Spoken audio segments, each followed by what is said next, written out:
Welcome to Bacio TV. I'm Tasha T, and I'm joined by Robin Johnson, also known as Rob. How you doing? Good, my girl. How are you? I'm good, thank you. You look stylish tonight. Oh, what? This whole thing? I love your outfit, and I love your hair. Who did your hair? I got my hair done at the Ministry of Hair by a very talented hairdresser called Beth. Oh, Beth, mad skills. I love it.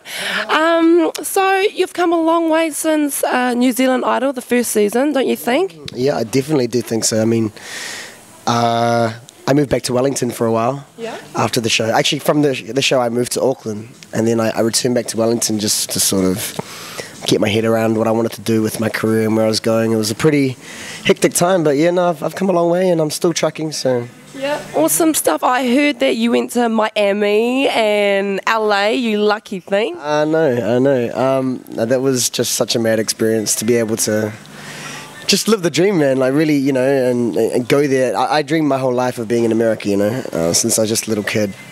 And there was a time when I thought I wasn't actually sure if I was going to get there, you know. Yeah. But you just keep pushing, and being there was such a surreal experience, especially since, you know, the Oscars were on. So at the time, my hotel room was like literally right above the Oscars. Like, I could just walk down to the red carpet, no lies. Did you buy anything? I bought heaps of stuff, man, but I didn't actually get to. I was too scared to go to Rodeo Drive. I didn't want to get the pretty woman treatment. Oh. You know, those ones you go in there and they're like, we don't serve your kind here. So. Exactly. Okay, so what were you doing in Miami and LA? Okay, well, so I've just been going hard with my music and grinding so hard. And about a year ago, maybe over a year ago, I made a connection on MySpace with one of the guys that produced on 50 Cent's first album. He scouted me. And he sent me a beat, and you know, back then I was like, okay, this is kind of exciting. I didn't really know much about who he was, but he sent me this killer beat. And having been a producer myself, you know, like I understood what he was doing and where he was going with it. I was like, okay. So I wrote to the song, but it was for about a year. He and I just corresponded. I didn't really think much of it until I moved to Auckland and I met up with Shay, and Shay was like, what are you doing? This is crazy. You need to go meet this guy. Yeah. So I was like, okay. So I went to Miami, and I went to go record with him, and we did some crazy stuff. He came up with Ryan Leslie. His name's Tastemaker, so go check him out, Wikipedia him. He's just the most amazing producer I've worked with. You know. Awesome. It would have been a great experience as well, eh? Absolutely, to be on that sort of professional level. Yeah. You know, I'm used to like doing all my stuff in my. Oh, I'm getting a text. I'm used to. That's probably him. No, I'm used to doing all my stuff in my bedroom. Like a lot of my stuff I've always done has just been me, you know, producing, or my bro 1-2, also very talented producer. We just came up and making beats, you know, just like there's so many of us cats out there in New Zealand that are so talented, but to actually get to experience it on that professional level, and like honestly, Tash, they put me on the spot. Like I was intimidated because, you know, I barely shook the guy's hand. He's like, okay, you need to go into the recording box, like, and that's where we talked through the glass window and stuff, and that's where I got to know him and stuff. Well, you would be. I mean, he worked with 50 Cent, you know, and that's huge. It was a Grammy nominated album too. I couldn't believe the opportunity that I had to do that. It's like, whoa. Whoa.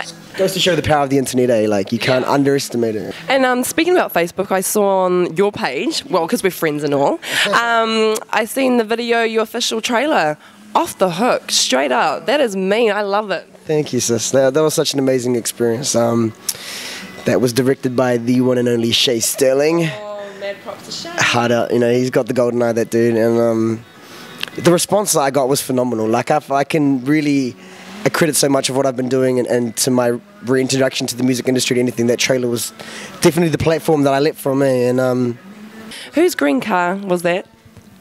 That was Azaz, a guy named Azaz. He owns a few cars, a few flash cars. So shop at a car, buddy. Yeah. No, you know what? Actually, sorry, no, that was mine. And you know what? Everywhere I go, I have glow sticks, and I just go to the wharf every Friday and dance in the rain. Yeah. That's just what I do on Friday nights, and I'm always that pensive. Oh, awesome! And what's this whole thing about Tila Tequila? Tila Tequila. Yes. That's interesting. She's hot, hey? She's very hot. She's hot. She knows it too. You're hot, Tila. So she had seen this trailer of yours, yes? What happened with Tila was the producer that I work with, he's one of Tila's associates. Cool. And I had no idea about how connected this guy was. I mean, I know he'd worked with some really big people, and he just so happened at the perfect time to get a hold of Tila. And while I was in Miami, I snuck off to Hollywood, as I said in my Facebook video, and I went and hung out with Tila, and we just hit it off, and yeah, we started talking about, you know, sort of what we can do musically and that sort of thing, and we came up with the arrangement. You hung out with her?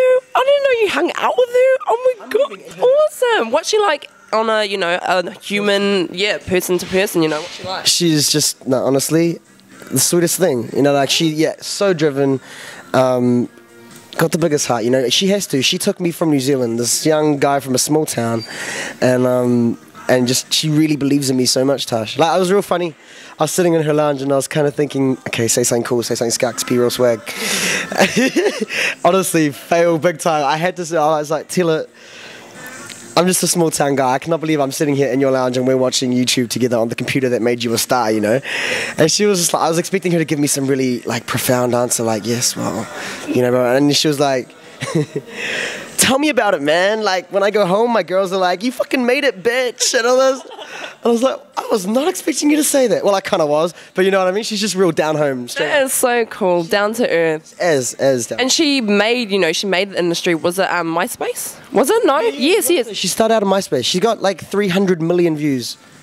Isn't that crazy? That's crazy. More than anyone. She got voted more powerful on the internet than Bill Gates.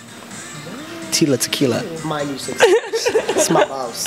And you like dancing, I hear? Well, what's your dancing career like? Do you think you've got a career in dancing and singing, you know?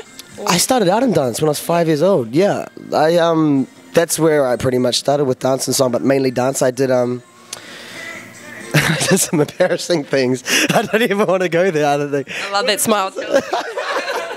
Well, starting out in the dance industry, when I was in the dance industry as a kid, it wasn't like banging like it is now. It was, you know, when I used to go away to dance competitions, it was almost certain that I was the only boy. I don't think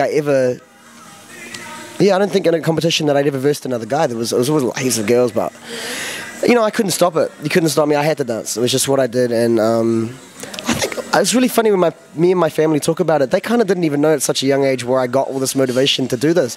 I was away at competitions nearly every weekend, and I was constantly doing something in the entertainment industry. And they didn't force me ever, you know. It was, Mum, I want to do this. Dad, I want to do this. And they sort of just sit back and go, okay, they'd take me there. And it was just what I knew. I didn't know anything else, you know. Just got, you know, big dreams and all, You just want to achieve them. That's all you want to do, you know. And I want to make bank. Exactly. So what can we expect from you in the near future? Okay.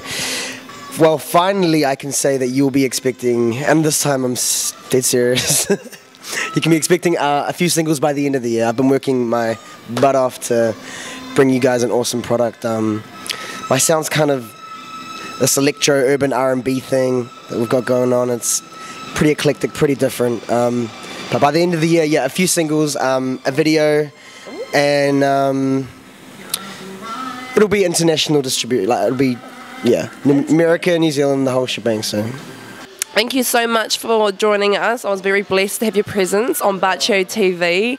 And when are you next? Are you going to come into Bacio? When are you performing? I come to Bacio every Thursday, and I perform every Thursday. No jokes. At the bar, no. At the bar on the dance floor. Hard out. No, I'm just kidding. There is going to be a performance at Bacio from me very soon.